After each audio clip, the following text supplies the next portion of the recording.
one shot a day will boost the immune system right away. Kailangan po natin to sa panahon ngayon at binibigyan ko kayo ng pagkakataon na gawin ito dahil lahat ng babanggitin ko ay available sa palengke ninyo. At dahil available, pwede mong gawin. Gawin mo to sa loob ng 7 araw, sa loob ng 14 days, habang tayo ay nananatili sa ating tahanan.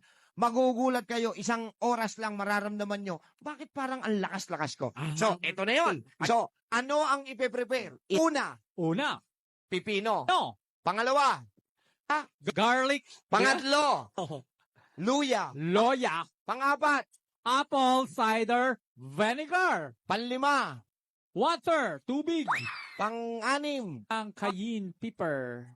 cayenne pepper. At pangapito, Honey. Black or wild raw black honey. so ibig sabihin, meron tayong 7 ingredients. So paano natin ipe-prepare? Halimbawa, nalista nyo na. Ito po ang pagpe-prepare niyan. Magagamit nyo yan. Okay? Kalahating pipino ang kailangan. Kalahati. Medium size, kunin mo yung kalahati. Balatan. Tapos slice nyo muna sa maliliit. Okay? Okay. 2 clove ng garlic. Kalahating inch. Half inch ng luya. Luya. Pwedeng dilaw, pwedeng puti. Puti. Luya. Basta luya. 1 kutsarang apple cider vinegar. Isa. 1 kutsarang tubig. Isang kutsarang tubig. Kahit anong klaseng tubig, pinakamaganda purified water or alkaline water. Alkaline lang.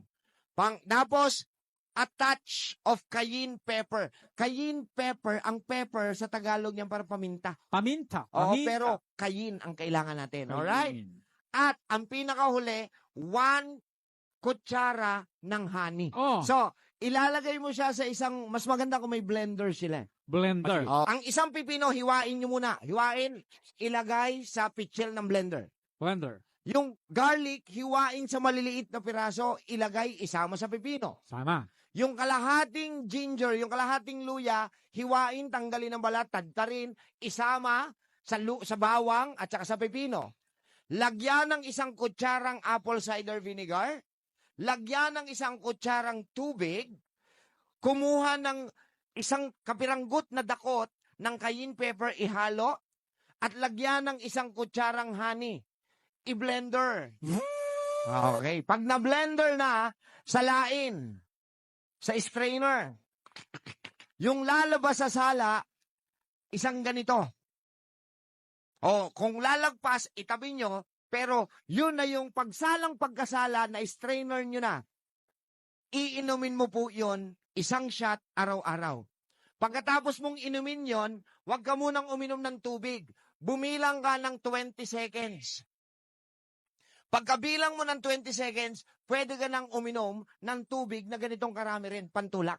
Ngayon, pakiramdaman mo yung sarili mo, after 1 hour, bakit? Lahat ng nakasulat doon, ang ingredients, buhayin lahat ng immune system, buhayin lahat ng nangihinang organs upang lumakas ulit sila laban ng kahit anong uri ng karamdaman.